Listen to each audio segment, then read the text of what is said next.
Hey nerds, welcome to the dossier. My name is Dasha, and I am back with the second episode of Fashion in 5.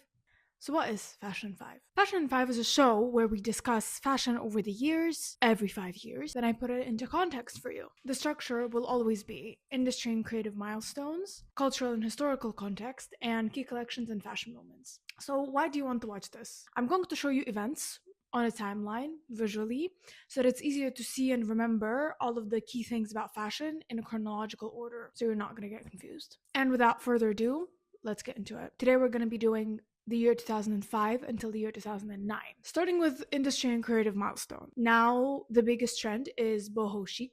We're layering long sleeve shirts under short sleeve ones.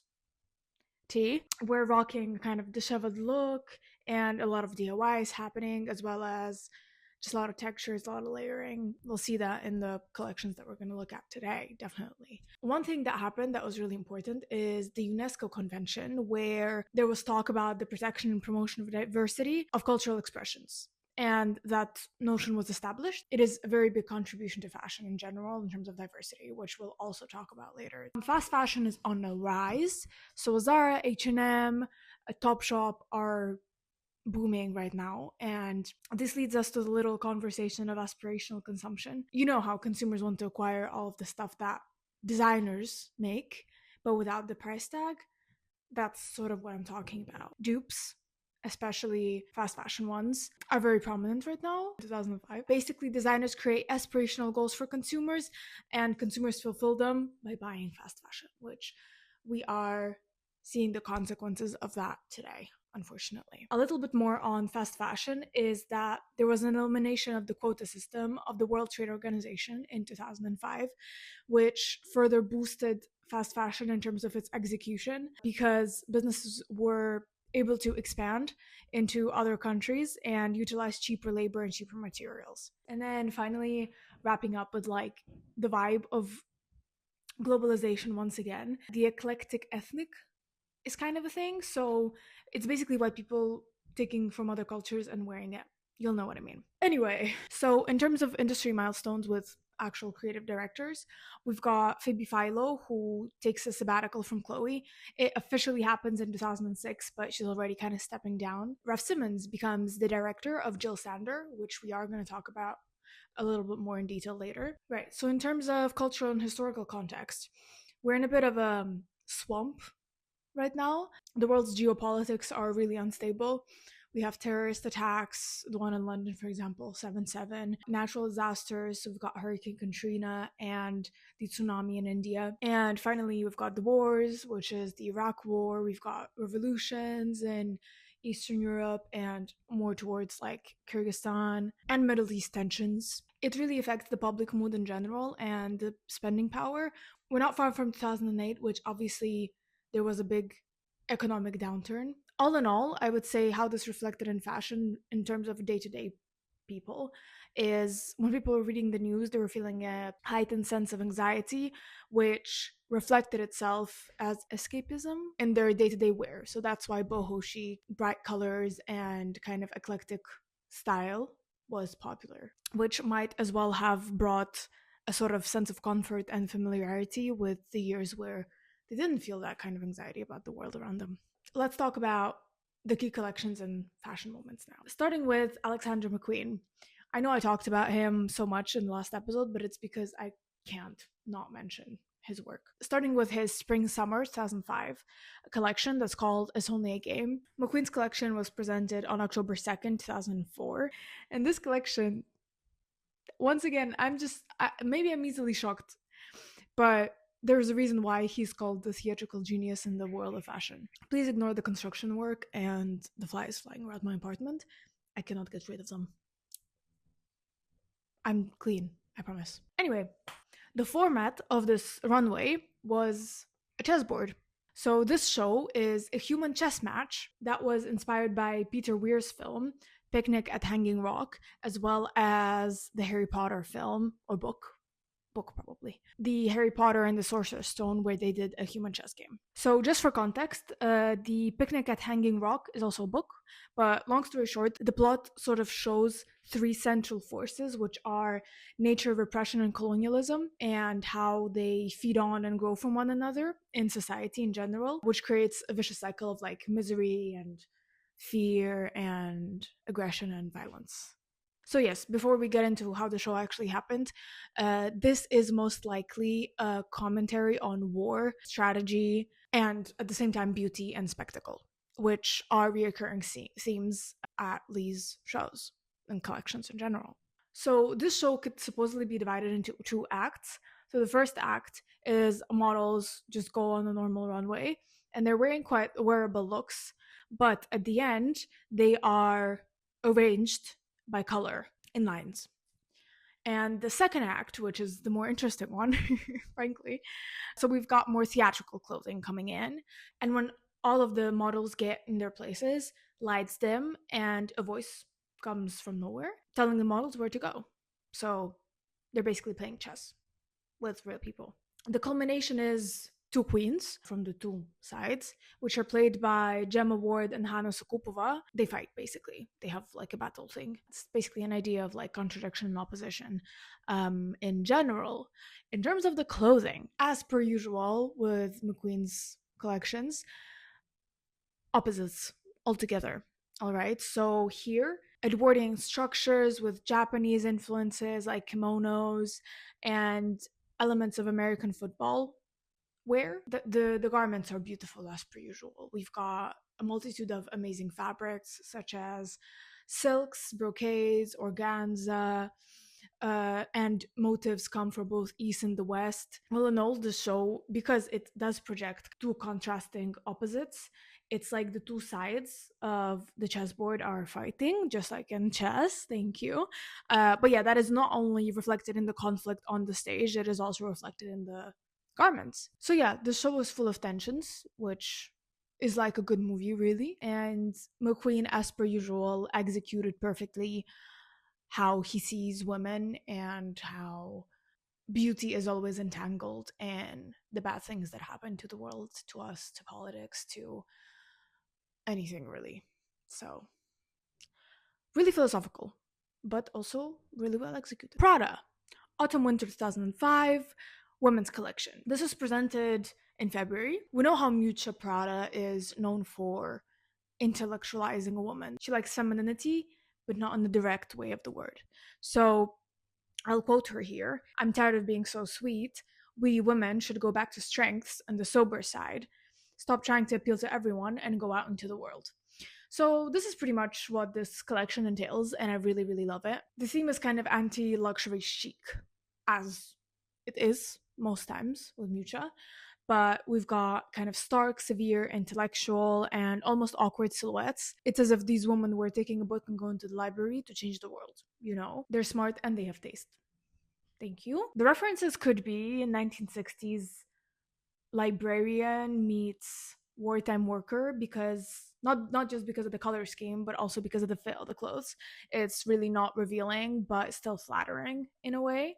Yeah, I think with this collection, she's trying to kind of silently combat the over sexualization of women in the 2000s, you know, the Laura's jeans, the small tops, and blah, blah, blah, whatever. So, in terms of silhouettes, we've got boxy jackets, midi skirts, below the knee, knits, oversized knits. Stop. The colors, I can't. This is like my dream collection, I think. We've got browns, grays, olives. So yeah, with this collection, Miuccia sort of defined her own idea of beauty once again by saying that it's modesty, it's depth, and it is awkward sophistication. But anyway, we love a feminist. All right, I promised to talk about Ralph Simmons being appointed creative director at Jill Sander, and we're talking about it now. So it happened in June 2005. This was a major industry announcement because a Belgian designer like Ralph Simmons, who is known for his youthful and minimalist designs, is entering a high-end women's warehouse. So yeah, it's quite a big deal. He did, spoiler alert, revolutionize the house and put it back on the map. So the idea of him coming into Jill Sander is youthful radicalism meets mature restraint, which makes a glamorous mix. Maybe not even glamorous, a kind of intellectual. I'm gonna say the word intellectual 25 times maybe in this video, but it is the trend that we're gonna see coming up a lot, so I can't help it. I do have other words in my brain. The thing with Jill Sander is that the house has seen instability since 1999 when Prada Group acquired them and will be sold in 2006 to Change Capital. But Ralph Simmons will also acquire a piece of that.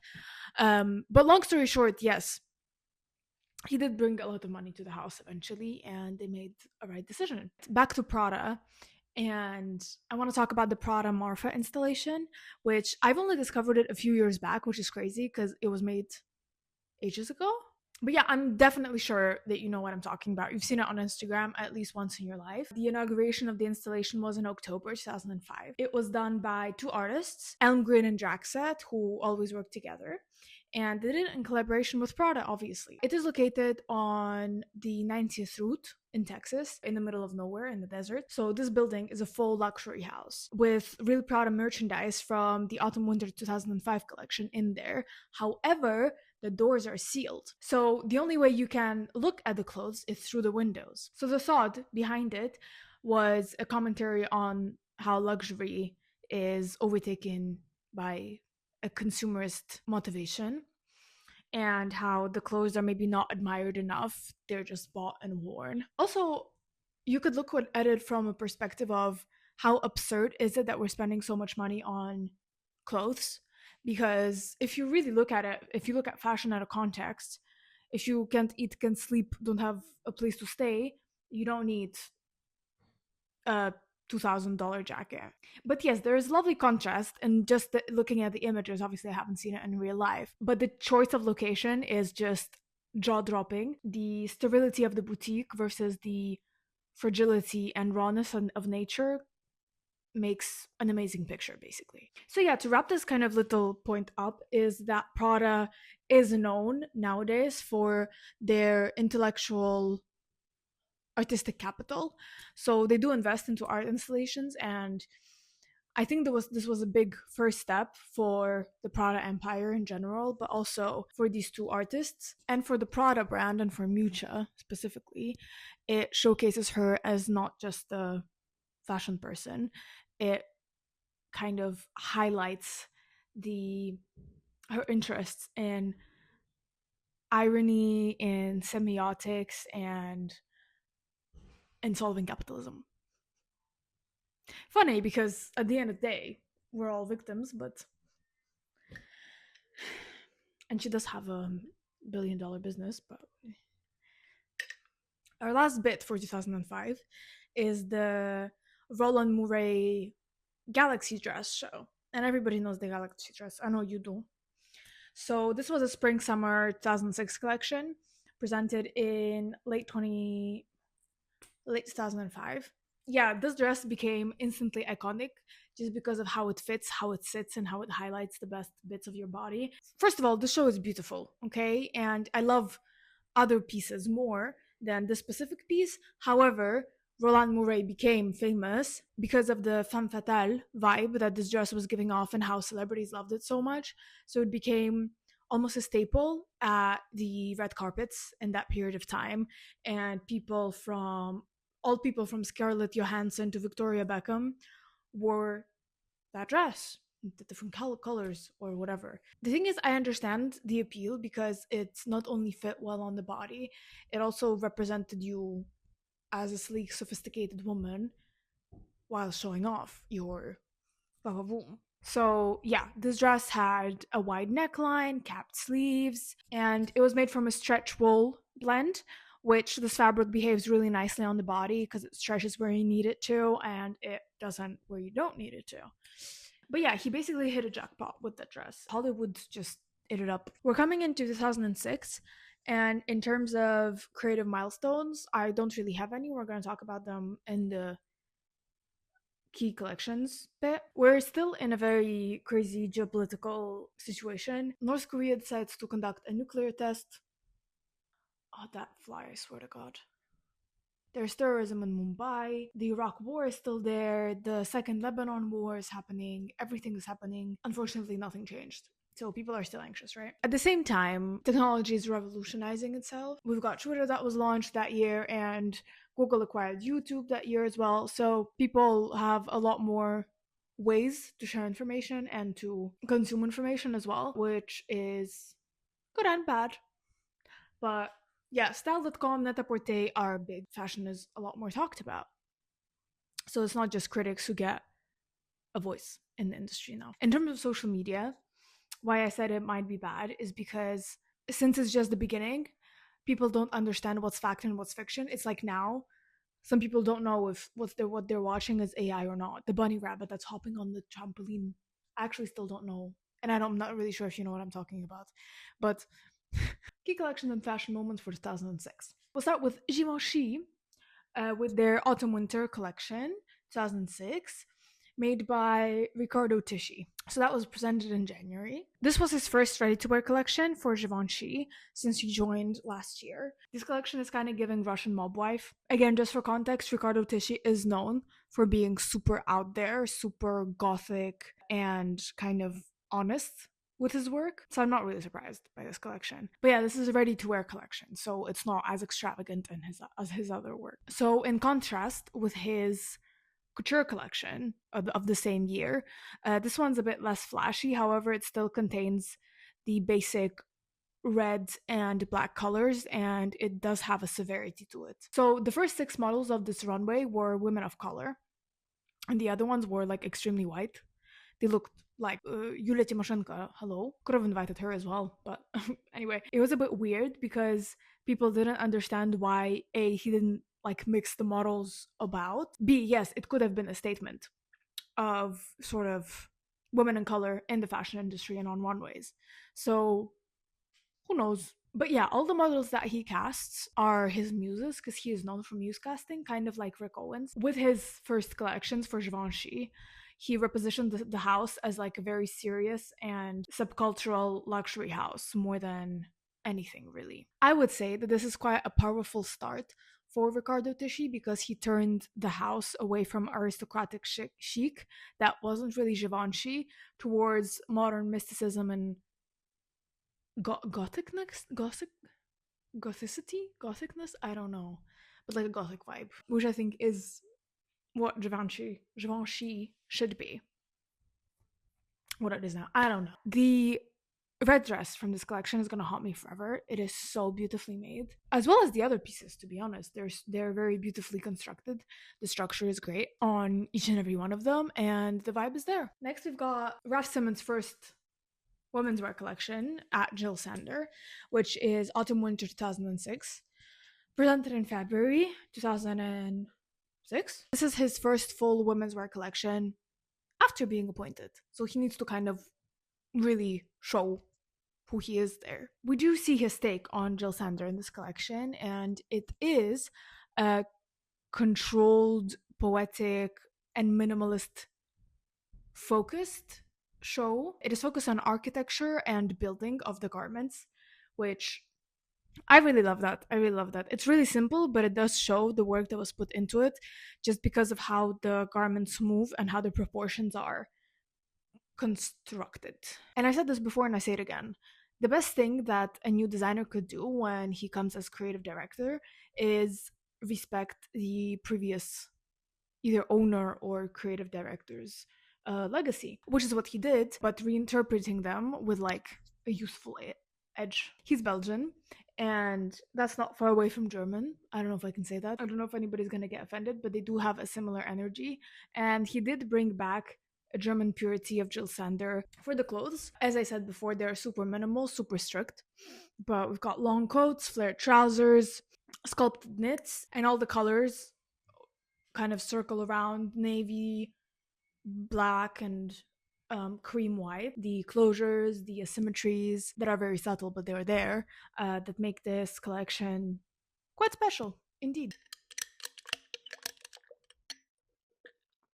Right, I'm gonna try this for like 2 minutes of the video. I'll see how it is. Next, my favorite Balenciaga. I mean, not my favorite anymore, but my favorite back then, with Monsieur Nicolas Guesquière. This is autumn winter 2006, and it was presented in March.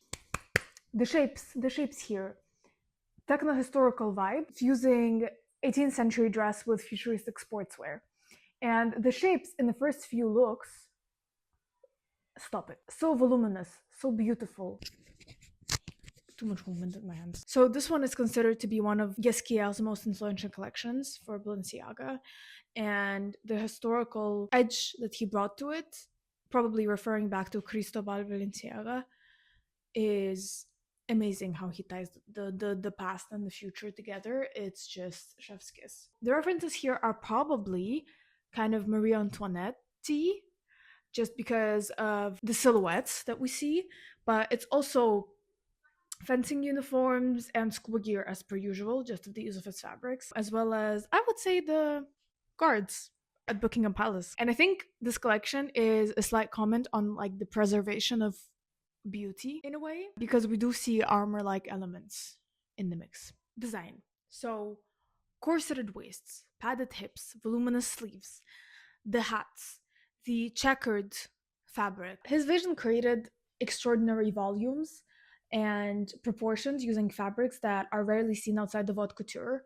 but he somehow made it wearable. This collection, all in all, cemented Ghesquière's place as a sci-fi historian, as I would say, because yeah, you know, he combines the past and the future. It also reinforced Balenciaga as a house of avant-garde luxury, which it might be the start of how Balenciaga is nowadays. Who knows? It always was a commentary on society, but now it's like super prominent and not a lot of people understand it. But anyway, archivist, futurist, Nicolas Ghesquière, 10 points to you, thank you. Next, we've got a new designer coming into the London scene, and it is Gareth Pugh. It was a spring-summer collection presented in September. It is just so different for that time, especially. It is dramatic, it is sculptural, it is shocking, and I think he was looking for an element of shock. The garments are super unconventional, and the fact that they are monochrome, they're so different but so similar at the same time, is crazy. Just for context, he previously entered at Rick Owens. Not surprising. He's the king of being weird. So supposedly he was inspired by Ridley Scott's 1985 fantasy movie Legend, and from Gareth Pugh's own words, where Princess Lily dances in a white room and becomes her darkest self. In addition, he was quite inspired by Leigh Bowery, who is an amazing artist, club culture and surrealism. And as we know, club culture in London is crazy, and I am not surprised. It is also giving drag queen combined with like erotic, what is it called when they tie them up? Dominatrix vibes. Yeah. In terms of silhouettes, we've got exaggerated volumes, crazy shapes. The combination of fabric is amazing. So it's latex, PVC, nylon, inflatables. It's a bit of everything, and it looks great together. Just black and white. The checkered is throwing me off a bit, frankly. I survived the, what was it, like 2016 checkered craze, or 2020, whatever it was. But it is throwing me off, but I see the vision. Oh yeah, one big point. You probably saw the pictures that I attached to the video, but all of the faces are obscured, and that could be his own idea, but he could also make reference to Margiela. I do see a referencing of Alexander McQueen as well. We'll see another show of Gareth Pugh's, I think in the next year or the year after that, but like he likes to reference, I think, really subtly, but he does. Long story short, it's London avant-garde, it's theater, and he does aspire to reject commerciality in the clothes that he creates. Final thing for this year, and it's kind of a funny one, but we've got Victor and Rolf's collaboration with H&M. This was launched in November 2006, so this is a really highly anticipated collaboration. And yes, H&M did collaborations with designers before, such as Karl Lagerfeld and Stella McCartney, but this one is quite a bit different. So Victor and Rolf, as artists, do like to explore irony and weirdness in their work a little bit. I think that this fantasy aspect of their work in general, brought into regular mass markets, or what is it called, high street clothes, is a very interesting take. The silhouettes were kind of generic but also quite creative. So we've got tulle ball gowns, tailored jackets, heart motifs, a lot of heart motifs. I think the theme was kind of like wedding vibe, love, or whatever it is, but it is approached through an ironic and humorous lens. One of the most expensive pieces in this collection was the $350 wedding dress that they made, which is cute, I guess. The shawl was presented in a very cute, easy to digest way, with Victor and Rolf in the show as well, and regular models that would model for H&M in general. The fabrics in the show were quite budget friendly, so it's basically synthetics that are mimicking luxury fabrics. I think it's a really cute collection, to be honest, and it's a memorable kind of concept in the mass market industry. So all in all, I would say that this was the first collaboration that married usual clothing with a high fashion sense of style. Welcome to 2007, and let's talk about some industry milestones. First of all, the first iPhone was launched. How important is that? Second of all, we've got Futurism and Volume that is peaking at its popularity. So this is important because we're kind of pushing away from the skinny girl aesthetic finally, and we're looking more into clothing as wearable art. Cultural and historical context, all of the uncertainties are still there in terms of global conflicts. But one thing I will mention is we are nearing 2008, which means that concerns about income inequality are really at the rise, and it's souring public's mood regarding kind of economic stability, obviously.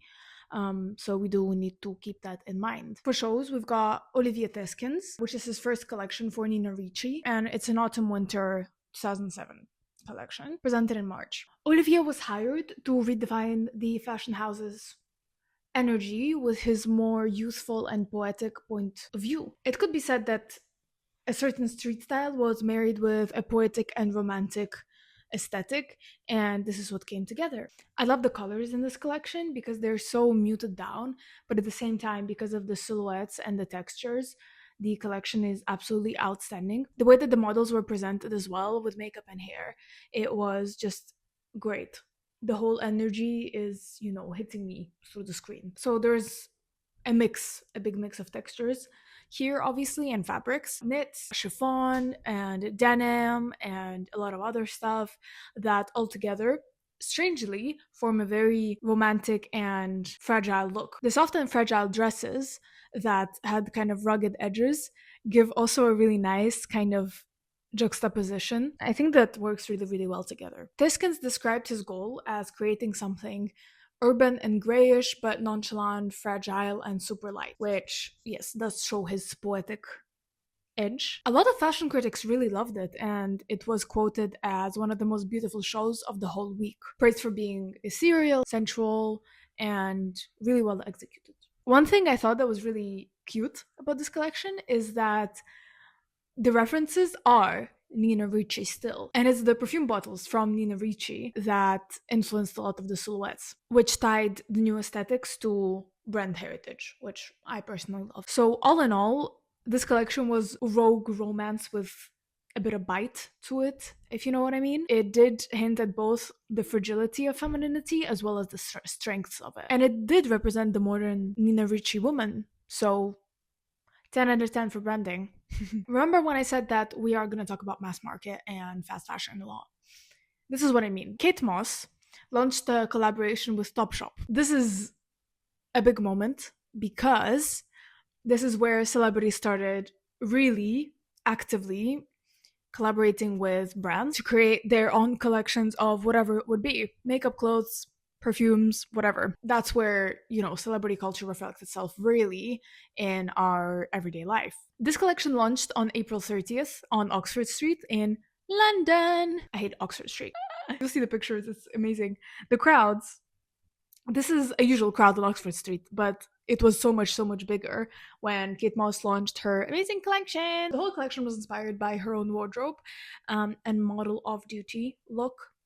And people were dying for it. They were queuing, they were sitting there for hours. The cherry on the cake was that Kate Moss herself came to the presentation and modeled in the window with the mannequins. It looks a bit creepy now, if you don't mind me saying. I couldn't find any proper pictures of the clothes, no idea why. So here, Topshop definitely capitalized on Moss's popularity and cultural influence in general, which brought both of them a lot of money. Get that back, queen. So the clothes, from what I understand, were, you know what the model of duty look is. Crop jackets, slim dresses that kind of like hug your body, small tops, skinny jeans, just the basic stuff really, because it said Kate Moss on it.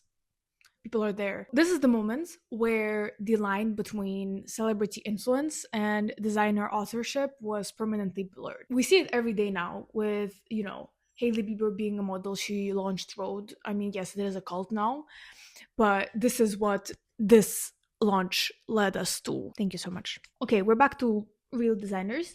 We're going to talk about Valentino Garavani's last show, final show. People are in the show mourning this amazing designer, but at the same time partying really hard. And I watched the interviews that they did during the show, and they are really sweet. People there are comparing Valentino with Pablo Picasso and saying that, that man created works until he was almost dead and Valentino shouldn't retire. I guess that shows how much the public respected him and the industry respected him. This show was considered a spring-summer collection and was shown in March. So yeah, Valentino Garavani was in fashion for more than 45 years. He established his brand, he created iconic looks. Valentino Red is a big part of this show as well, because women are just, the final bit was the woman just parading in the classic Valentino red color and a multitude of different garments. Let's not jump to the end right away. This is a retrospective show. There was a parade of beautiful dresses and outfits in general, celebrating the feminine ideal that Valentino created. The collection was nostalgic,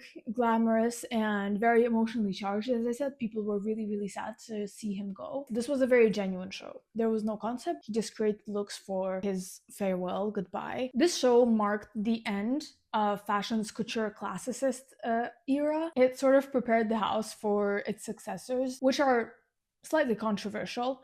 People were already saying during that show that nobody's gonna top Valentina Garavani. I'm not gonna comment on every single look because there are just so many, but the general vibe was insanely nice. Back to Prada. This is a spring-summer collection presented in September. This show, I know I said that the previous one was my favorite, but this one is just so lovely. Misha did describe the show as she was trying something new and she was being a little bit more creative and like free with her designs, because this show did emphasize a kind of a softer aesthetic. Vogue that talk about it as a whimsical fairy show, which I don't particularly agree with, but it was really, really fun. It does give retro in the best way possible, 60s and 70s. The colors, the combination of prints are so bold, but at the same time so stylish and well combined that it's just insane. This show does come down in history as well as one of the best Prada collections ever. So besides being quite out there in terms of the combination of prints, it is still very Prada because it is still quite minimalist in a way, balancing strict tailoring with a kind of a softness more than usual. In terms of silhouettes, we've got skirts, like big puffy ones, we've got calf-length sweaters. It's just a bunch of different stuff. The shoes are really cute as well, I think, because they kind of add a contrast of like softness and weight to the whole look. The fabrics, as I said, are insane. So there is a bit of organza, a bit of knitwear, a bit of suede. I can't help but think that the sweater silhouettes and like the neck silhouettes, because they come up and close here with a cutout in the front, they are kind of giving Japanese, like the traditional costume, if you know what I mean. But yeah, we did have sleek, like super fitting looks in this show, as well as more voluminous ones. So I think it's a really good combination of a little bit of everything. Yes, this collection did mark a pivot for Prada, taking it away from its usual structural and strict aesthetic, more towards an experimental vibe. But yeah, this is proof that Prada can also appeal to emotion storytelling and, as Vogue said, fairy vibes without abandoning its original ethos and concept. Finally, for this year, we've got Christopher Kane, Spring Summer 2007, presented in September. So he's considered a standout new talent at this time. And here we've got neoclassical kitsch meeting romantic futurism. For me, it's just giving like boho rebel chic, I guess, but I do like quite a few pieces from this collection. For him, it's a bit of a shift because he's shifting from bodycon neon to pastels and drapery. Even though the dresses are still mini, they are draped and they do have a lot of texture and volume. The collection still has edgy references to it, I guess, with the snake print and the studs. He did try to make a woman's power the center of the show, which, yeah, this is also similar to Olivia's vibe, so it's kind of rebellion meeting a really soft feminine energy. I like the show. I have the only thing I can comment on is these god awful shoes. I'm sorry. I try not to judge usually, but I just can't. They're giving me something I don't want to think about. All in all, this show is giving kind of like a dreamy collision of antiquity mixed with London's wit, London's rebellion again. 2008, you're broke. You're broke. You're broke. Everybody's broke. Global financial crisis is here, guys. So there's the collapse of Lehman Brothers in September, and that sent shockwaves throughout the whole world, and everybody is broke. What did that mean for fashion? People don't want to buy fashion when they don't have any money to eat. Just like I said before. Or I didn't, I don't remember. Brands have to reassess their strategies on how to sell the clothes, because if they're in the back closet, what are we even doing? That's when brands decided to shift to emerging markets. And we did talk about it in the previous episode as well. This is the moment where brands also think, if I maybe go to Asia, they have a different vibe there, and they're probably not as broke as we are. So if I adapt to their culture, maybe I can sell more. So yeah, emerging markets are now hit with the growth of luxury products as well. Unfortunately, more bad news, Yves Saint Laurent passed away on the 1st of June in 2008. He's a very inspiring man. So it is a big loss. It was a big loss for the fashion industry, and he will serve as inspiration for decades to come, I'm sure. Politics.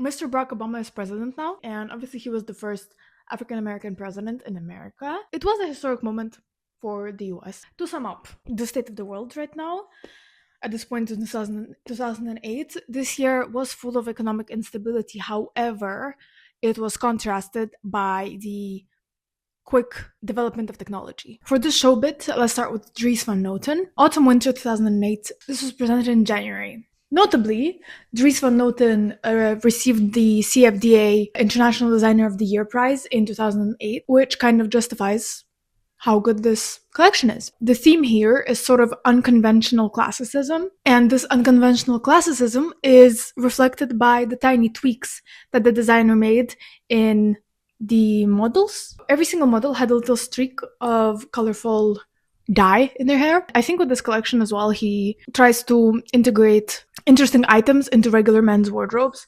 You know how people always talk about the Met Gala and how the men are never creative and they only wear suits? This is the vibe. Transformations were at the heart of this collection. The technicalities are interesting because basically prints from lingerie silks from the 40s and the 30s were combined to create patterns for the scarves, coats, and the bomber jackets. The pajama pants, which appeared in this collection, were kind of transformed to be viable for daytime dressing and not just like as lingerie, which repurposing is always a good thing. The fact is that the tweaks are really, really tiny. So it could be said that Dries was kind of easing himself into something more playful, almost childlike and creative, and making it more accessible eventually to the public. This collection reinforced his place as a designer who is good harmonizing multiple temporalities in terms of like heritage tailoring and modern texture play, and doing it amazingly. So now on to Prada. This is Autumn-Winter 2008 and was presented in February. The lace in this collection, questionable, but it is very Prada because it's not sexy whatsoever. It is giving grandma, but in a high fashion way. Or not. I don't know. I need to know everybody else's opinion because, yes, Prada is a respected designer, but I don't know about that knitted, about those skirts. I don't know about them, really. Vogue thinks that this look is not quite goth, not quite dominatrix, but still close because it covers up and reveals at the same time. I don't agree with that. I think it's quite soft, actually, especially for Prada, but this collection, in terms of design, juxtaposes button-up shirts with nude layers paired with skirts cut to reveal undergarments because they're weaved lace. It is a bit bold for Miuccia, and I think she said herself, I thought using a little bit here and there is tacky about the lace. So we've had All Switzerland working on couture lace. They're in shock. She thought that was really funny, and I think that's absolutely hilarious, Miuccia. So basically, by that, she means that she went all in, and I can see that. I can. Really. So yes, it is a bold collection that emerges through a kind of minimalist translucency. And by that I mean you can see everything through the holes. What do you want me to say? She did merge kind of concept couture with ready-to-wear, which is always good as well. Next, Okay, so this is a big thing. You know how I talked about diversity? Now I want to talk about Vogue Italia's all black issue. So this was overlooked by editor-in-chief Franca Sosani and shot by Stephen Measle. The July 2008 issue featured only black models and black models only, including Jordan Dunn, Naomi Campbell, Cecile Lopez, and Leah Cabade. The point is that this issue sold out in less than 72 hours in the US and UK, and had multiple reprints after that, making it the best-selling issue in Vogue history. As obvious as it is, this became emblematic of the fashion industry's fight for diversity. As impactful as it seems in terms of real industry, not just a magazine selling out, Stephen Measle did reflect on it later and said that yes, it was impactful, but it did not really change how the industry worked and did not motivate big businesses to better their practices around representation. All I want to say about this is this issue unequivocally started a conversation about how diversity should be more included in the fashion industry, and whether it changed something in the moment or not doesn't really matter because we are here now. And yeah, it was a small step, but a very, very important one. Now we're back to Gareth Pugh, our little weirdo. This collection is Spring-Summer 2009, presented in September 2008. This collection was presented in Paris, so we kind of are taking over the world now. This is really Alexander McQueen. The armor bit, really Alexander McQueen. So this collection merged showroom like ready-to-wear pieces with more extravagant ones that are not that ready to be worn. Yeah, and the contrast of the high concept showpieces with the ready-to-wear ones, it showed his signature aesthetic of the rejection of normality in general. We're still on the black and white theme, there's nothing in between. And as I said before, it is like armor. It is giving a little bit Star Wars. You know what I mean? But it is really theatrical. It is quite beautifully shaped as well. Also, the way that the model's hair was styled at school is giving the Under the Bridge Margiela show, but for the hair. Maybe I'm going a little bit overboard, but it was styled with gelatin, so it did give another edge of otherworldliness. This show, in addition, also showed to the public that Gareth Pugh could work outside of London's avant-garde scene, and he could work differently while still keeping his vibe in check. The interesting thing that Pugh did say about these outfits is that the back is completely black and they were completely white in the front. It is kind of the idea of emerging from darkness. There's a very funny bit that the designer said about his collection is that he slashed vents, in the armor because it's a spring collection. So thank you, Gareth Pugh. We are now coming to the final year of this episode, 2009. Let's start with creative milestones. So first I want to talk about power dressing. And power dressing is back, and it is especially prominent in 2009. The strong shoulders coming back into women's fashion, often through like sharp tailoring, suits and trousers as well, obviously. Why I mentioned this in the first place, it is because this look comes back when people need to feel confident. So we are in a time where we are still financially uncertain about everything, and we do need to feel confident in how we live, how we are going to continue living. So this power dressing vibe is a reflection of the anxiety once again. In terms of cultural and historical context, we are obviously still in a crisis, in an economic crisis, and the recession deepens even more from last year. The thing is that something emerged that is, I think, absolutely hilarious and natural, actually, but luxury shaming. So you know how now people are talking about how we're getting into a recession. People are doing things at home. I mean, I'm collecting jars. So we're more influenced by the value of an item than its price. And yeah, people were shamed away from ostentatious displays of wealth in general. And people became more frugal and value conscious. So that's that. Oh yeah, the inauguration of Mr. Barack Obama. This is actually what we're going to start our collections and fashion moments with. Michelle Obama was a fashion icon, and we are going to talk about her because during the inauguration, she wore a ball gown by Jason Wu. Jason Wu by himself, he was a relatively unknown designer at that time, until Michelle Obama selected one of his dresses to wear to the presidential inauguration. And this was an instant career-defining moment for him. And as we know, what politicians wear is even more important than people wear every day to the office. Michelle Obama showcasing young talent in being in the center stage of the world, really, with her husband being the president of the first African American president of the United States. It is really cute that she continued wearing his designs, actually, and she did wear another one of his dresses for the second inauguration in 2013. So yeah, and the dress eventually was donated to the Smithsonian National Museum of American History, celebrating its iconic status, which is crazy. If you go from an unknown designer like Jason Wu to Michelle Obama to the First Lady wearing your dress and then putting it in a museum, that's big thing. The conclusion that we can draw from it is that the gown did represent a really powerful narrative of a new generation of American leadership, fashion as diplomacy, and a reflection of elegance heralding change. So now, Balmain by Christophe Descarnins, Autumn-Winter 2009, presented in March. Many would say that Descarnins' tenure at Balmain amplified the brand's kind of tough, chic energy in the fashion industry. He's really known for his military-inspired jackets, skinny jeans, sequined fabric. So yeah, the silhouettes in the show are strong padded shoulders, leather, sequins, a lot of sequins, the mini skirt with veil. I'm pretty sure that has a name, and yes, Descarnins did become a symbol of a modern luxury in a way where his designer jackets became status symbols. However, his designs also fueled mass market emulation. The critics basically said enough of this specific look. Hopefully he's gonna do something else in the future because this is already so, I don't want to say ran through, but it is. This show is still like super vibey with the hyper rock, glam, femme energy. The women look confident, they look great, and yeah, it's a big vibe. Now, this show, I really, really like it. It, as I like to say, tickled my fancy. It is the Comme des Garçons show for Autumn-Winter 2009 called Elegant Down. Rei Kawakubo is a woman of a very few words.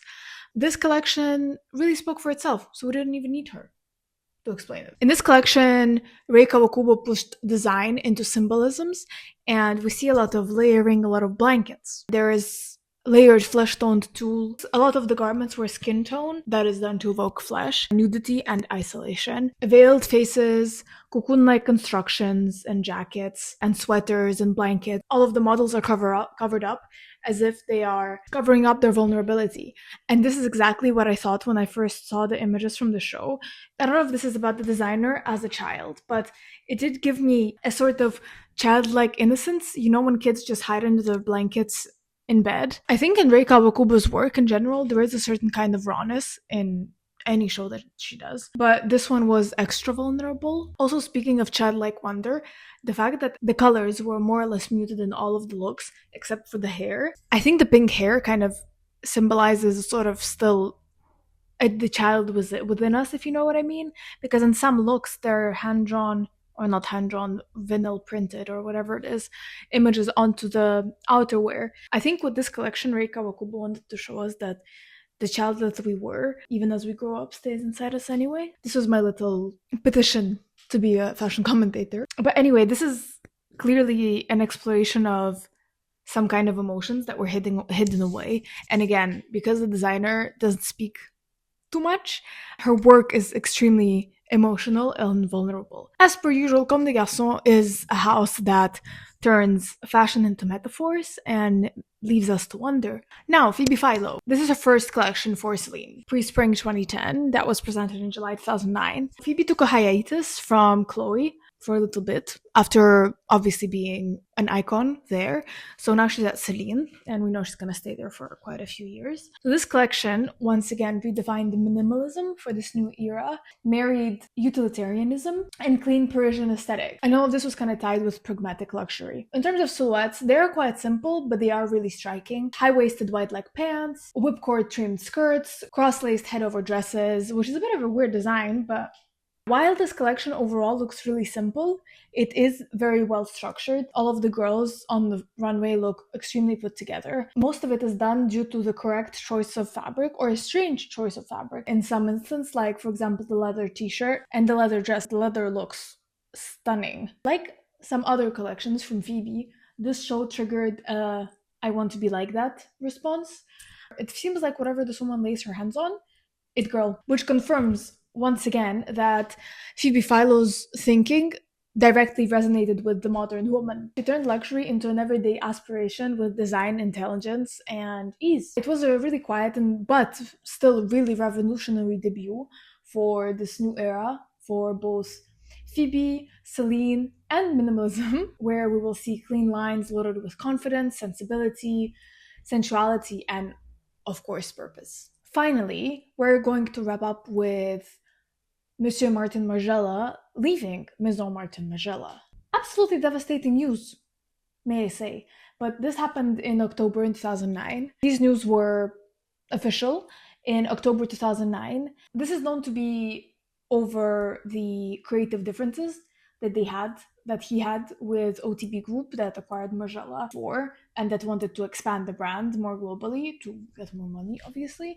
But Martin was all about creativity and uniqueness and things like that, so he did not like that idea and decided to leave. Unfortunately, with the departure of Martin, the era of anonymity, the era of invisibility and conceptual fashion kind of ended at Margiela for quite a bit. There's not any anonymity involved anymore, and Margiela will never be the same. However, he did leave a team to work on his brand until in 2014, John Galliano was named the creative director of the brand. I would like to say that his exit did represent a new like a closing of a chapter in the anti-fashion movement, which really saddens me. I want to know where he is and what he's doing right now. I want to be his best friend. So that's about it for today. Let me know if you have any suggestions, questions, answers, whatever. And I'll see you next time. Bye.